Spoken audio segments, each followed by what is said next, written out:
Hi, welcome to Brandon Raynor's School of Massage and Natural Therapies. I'm Brandon Raynor, I'm the school principal, and I'd like to tell you a little bit about my life journey and how I got here to become the founder of the school and the founder of Raynor Massage. So I'm originally born in Canada in 1969. My mom was English. She was a midwife that traveled around the world, helping in Mexico, El Salvador, New Guinea, flying around to the different villages and helping people with midwifery and nursing. My father was an engineer in the Australian Army, and they met in New Guinea. And so we've had a very multicultural upbringing. When I was 8, we moved from Canada to Africa, living in Malawi for 2 years. I learned a lot about African culture and the differences between Anglo-Saxon culture and African culture. Helped me to open up my mind quite a lot. We then moved to Australia for a little while and back to Canada and visited India for a month on the way. And then at the age of 10 I moved to Miami, Florida. Again, we're a very multicultural place with a lot of Hispanic influence and African American influence. And then at the age of 14 I moved to Australia. I developed my interest in natural therapies from as I was younger. My mom would lend me books like Culpeper's Herbal, which is a old English herbal medicine book that was in her family, and show me preventative medicine magazines and that sort of thing. And then when I was 17, after I'd left high school, I was traveling back to Canada and America, and met some close friends of my mom who was in the Quakers, and they were vegetarians, and they got me into being a vegetarian. I came back to Australia and was convinced about being a vegetarian after reading a book called Animal Liberation. And that to me was one of the starts of my interest in natural medicine. I went to Sydney University and studied philosophy, psychology, government, political economics, comparative religion, and education in society and child growth and development. I then was thinking, well, I'd like to do something very practical with this, and instead of staying on and continuing my theoretical studies, I ended up dropping out and studying naturopathy. Now, that was in 1991, and the first year of my naturopathy was a diploma in remedial massage, and I was studying this here in Australia.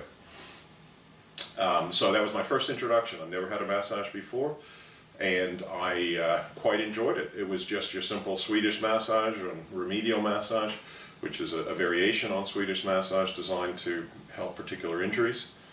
And it was a great introduction. I later on ended up working at a shop called Wholefoods in Bondi Junction. I was there for about 2.5 years, learning an awful lot about whole foods and nutrition. But they actually had a shiatsu clinic upstairs as well. And I used to go up regularly for shiatsu treatments, and that was a great introduction to me into the world of Oriental medicine. I would go up feeling particularly stressed or in some way just not feeling good, and I would get a treatment and I'd feel so much better, so much clearer on a mind, body, spirit level. I went along to one of their classes because the clinic was associated with a school called the Shiatsu Ryoho Center in Sydney, and the teacher immediately did a Hara diagnosis just by feeling around my belly without even touching it, and he was saying, oh, I had a sore right ankle, or problem with my right ankle, which I had since I'd sprained it numerous times as a youth. I was quite impressed by that, and I ended up studying there for a year, doing my Diploma of Oriental Functional Medicine at the Shiatsu Ryoho Center in Sydney. And again, that was just a great introduction for me into the entire world of shiatsu, Japanese medicine, and Chinese medicine. And it was really the start of my journey into massage in many ways. I later moved to Byron Bay, which back in 1993, when I was there, was an epicenter of alternative medicine in Australia, and there were many people experimenting with different techniques, and I particularly learned one aspect of massage from a guy named John Jones that was there. People used to say, oh, John would do very, very strong massage, and you'd really feel it, and he'd do push-ups on his fingers, and he knew a lot about Chinese medicine, and when I went to see him, he would find particular spots in my body that I'd had a vague pain, but he would actually locate the source of that and get rid of it, and that really impressed me about the power of deep massage. I later at that stage also went on to do a diploma of Chinese herbal medicine, which taught me so much about the basis of Chinese medicine. At the same time, I was continuing my 4-year naturopathy diploma by correspondence with Health Schools Australia. It was by the late 90s then, I was really starting to get into combining deep massage with acupressure, and I was also then exposed to one of my teachers that I'm very grateful to, which was Carol Starr in the Gold Coast, and she taught me a lot about the power of breath. So I was doing a lot of integrative breath therapy, which is also known as rebirthing, where you would breathe into different parts of your body using a deep breath and feel any emotions that were there and get rid of them. And that helped me with a lot of healing from some of my childhood days. I went through different trauma when I was growing up, and helped me to overcome some of that and get rid of it. Very powerful. I later moved back to Sydney by about 95 and was working at a clinic in Bondi Beach called Herbal Solutions. And again, I was working with one of my colleagues there, and he was very, very skilled at Chinese medicine, and he was also showing me a lot of deep abdominal massage that he'd learned at a place by a man named Loyan in America, who I've not really heard of much since then or before then. But he showed me how deep you can go into the abdomen and get rid of deep-seated tension, which was causing lower back pain. I started to combine that with a lot of the acupressure techniques I was using, as well as the integrated breath therapy techniques, and I was starting to get very profound releases on people. People were starting to vibrate and shake and have emotions coming out, and very powerful healing where old trapped energies is what I would call them were coming out. So by the late 1990s, people were asking me, well, how do I learn what you're doing? And I was saying to them, well, I personally wouldn't spend a lot of time on doing a big 1-year government accredited course, which was starting to become more popular in Australia at the time, because of the emphasis on a routine massage that they were teaching and overemphasis on just rote learning of names. Because I'd spent a lot of time learning all the Latin names for muscles, and then with Chinese medicine I had to learn the Chinese names. With shiatsu I was learning Japanese terminology, and by 97, 98 I was actually doing a diploma in Ayurvedic medicine a bit later, and I had to learn Sanskrit. So I said to people, it's more important just to get a feel for what you're doing. And people were like, well, can you teach me? And that's when I started teaching. By 97 I was teaching two weekend courses in Bondi Beach. As I said, I then also was studying Ayurvedic medicine, which left a profound impact on me, because I'd actually started studying yoga and meditation back in the late 80s, 88, 89. I was studying yoga and meditation and understanding about how, from the yoga philosophy, we're not this body. There's a difference between life force and material energy. And obviously when we die, the life force leaves, and that is a primary basis of yoga philosophy. Ayurveda, studying the Diploma of Ayurvedic Medicine with the American Institute of Vedic Studies, which is run by David Frawley in Santa Fe, New Mexico, just gave me a great insight into this ancient form of medicine, which, along with Chinese medicine, is such a powerful basis for understanding the mind-body-spirit connection. And I started to use that theory that I've been learning on a practical basis with the massage. So by 1999 and by 2000, my courses were becoming very popular. I was teaching in Sydney, we'd moved up to Brisbane, I was teaching in Brisbane, and pretty much by 2000 I was running courses all over Australia. Again, continually evolving the technique. At that stage I was teaching very much a combination of deep tissue massage with acupressure and with this integrated breath therapy.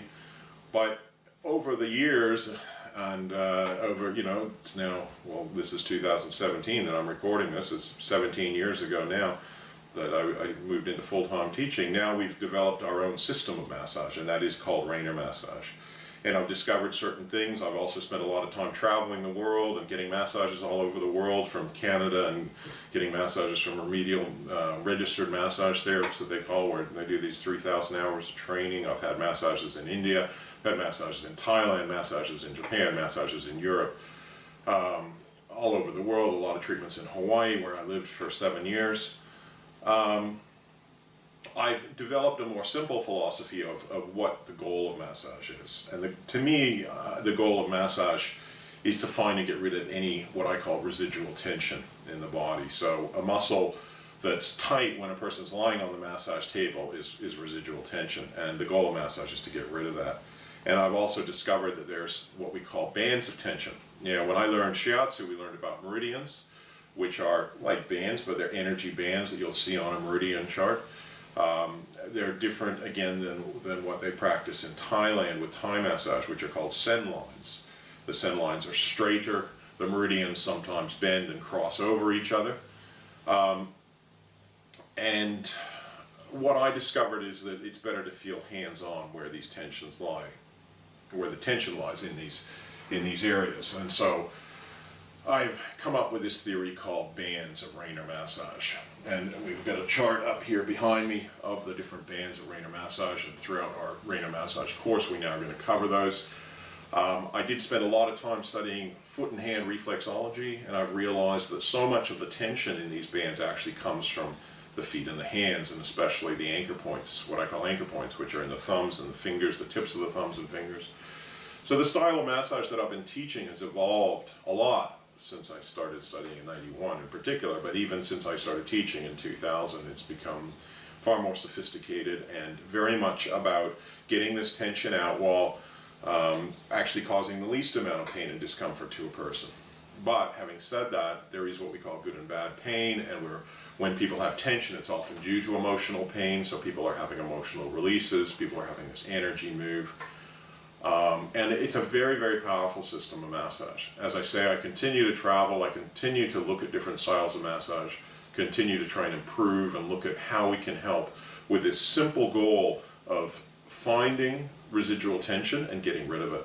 And from an Eastern perspective, wherever there is an amount of residual tension in the body, underneath that will be a blockage in what we could call the flow of qi in Chinese medicine, or qi in Japanese medicine, or the prana in Ayurvedic medicine. So we're looking at moving that, what different cultures call life energy or blocked energy. A lot of the words don't translate very well into English. You know, we have qi for life energy, but then people can talk about bad qi or different things like that. So the translations into English are not very good, okay? And sometimes the terminology can be confusing if we allow it. So I try and teach my massage courses in simple and easy to understand English without going into too much technical stuff. There is times where I have to use these different terms and I explain them, and even concepts like Ayurvedic concepts like the Shushumna, or the central energy channel that comes up from the very base of our spine up to the top of our head, which a lot of like Kundalini yoga is based upon raising the life force up and merging in with what they call the Brahman effulgence. But in massage also we can have blockages along these different energy centers, which are called chakras in Ayurvedic medicine. So it's a powerful field. It's a great field to be in as a practitioner. I think it's a field of awe and reverence, in my opinion, because there's always more to learn about life, about people, and about the situation of how we are embodied in this body, and our minds, and how our minds and bodies connect, how our spirit and our body connects. It's fascinating. As a naturopath, I also have specialized in different fields of medicine, and whole food nutrition being one of them. I now get into farming. We live on a 17-acre farm here in Australia, and growing a lot of our own foods, and looking at the nutrition in soils, the nutrition in foods, the energetics of food. Having worked at the health food shop in the early 90s and carrying boxes of fruit and veggies, I could feel the energy of the organic fruit and veggies that I was carrying. I'm very much into life force in foods, as well as the Ayurvedic concepts of Pitta, Kapha, and Vata, the doshas, which means like the earth, air, fire, and water, the elements of food. We cover that in our whole food nutrition course. We have vegan nutrition courses. We also have an Ayurvedic and Chinese medicine course, because they are the two most ancient systems of medicine in the world. The other thing that I specialized in as a naturopath is flower essence therapy. Now, Dr. Bach was quite an amazing therapist, and I only learned about him when I studied my naturopathy course, and I thought, well, it's a pretty pretty far out idea in a lot of ways about how flowers affect our mind. I had in my youth different experiences. Of course, there's many people, and when I grew up, there was a lot of people smoking marijuana and using the flowers, and you know, I've certainly done that myself in different times, and I was very impressed with, wow, how can one flower affect us so much, or we have so many medicines that come from flowers. But how Dr. Bach works it is by taking flowers, putting them in a basin of spring water, and letting the sun infuse them, and then the energy comes into that water, and then we drink that water. It's often preserved in glycerin or brandy, and it then affects our mind and emotions and our spirit. And I've had experience using these since about 1991, and I combine a lot with kinesiology, so the muscle testing, where a person will hold out their arm, get a strong answer for yes, get a weak answer for no. Then you can touch the different flower essences and get a strong or a yes if you need it, a no if you don't. And for me, I've found that to be one of the most profound systems of medicine I've ever come across. And the amazing healing power of flowers has been something that's really impressed me a lot, and found it incredibly beneficial on my own journey, as well as my friends and family, and people that I've prescribed them to. So I think it's one of those things that would be greatly beneficial if it became a household thing. It's obviously something that no company controls, because anybody can make flower essences themselves, and that's one of the things that impresses me so much about natural medicine, is that it can't be patented, it can't be controlled by a big multinational corporation or anything like that. It's just simple, down-to-earth medicine. And that's what we're going to be teaching at our school. Simple, down-to-earth medicines from around the world, a multicultural perspective. We're at a particular stage in history where we've never had such a fortunate opportunity to draw upon the wisdom and wealth of knowledge that's been accumulated throughout the different cultures of the world. It was, you know, only in the 1970s, for example, that Chinese medicine really made big inroads into the Western world as different periods of political détente opened up.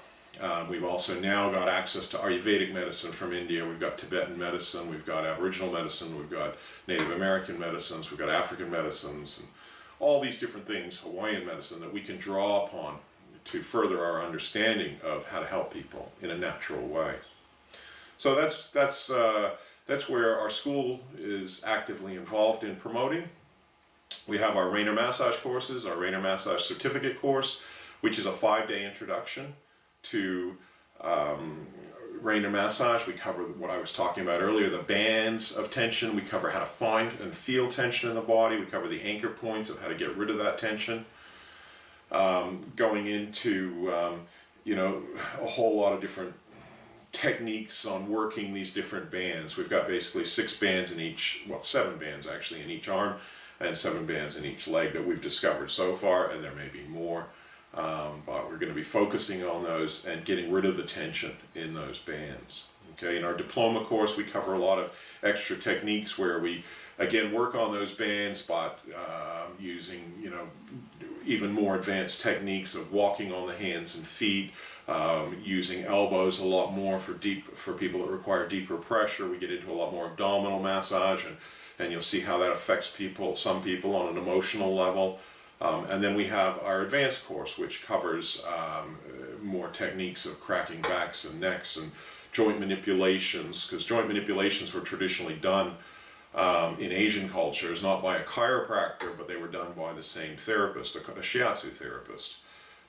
So long history of the integration of first of all, the mind, body, spirit, but also the muscular system with the skeletal system, and tight muscles make bones go out. So I'm a personal believer in that integration. I don't necessarily believe that people should just be, isolating the skeletal system from the muscular system. So in our advanced course, we cover that. We cover a lot of different more advanced techniques about what we call the strategy of a massage and how to find that tension, get rid of it, and work with each person as an individual.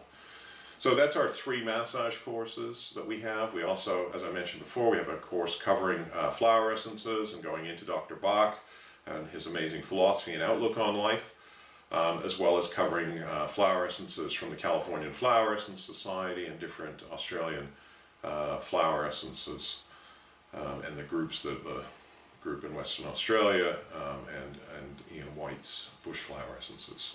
We then have our Ayurvedic and Chinese medicine course. We have our whole food nutrition course, a vegan nutrition course, and a planetary herbal medicine course as well.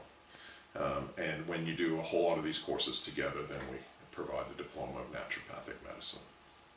So thank you very much for coming to our school. We hope you enjoy your time here, and I'll be covering a lot more in different videos. Thank you.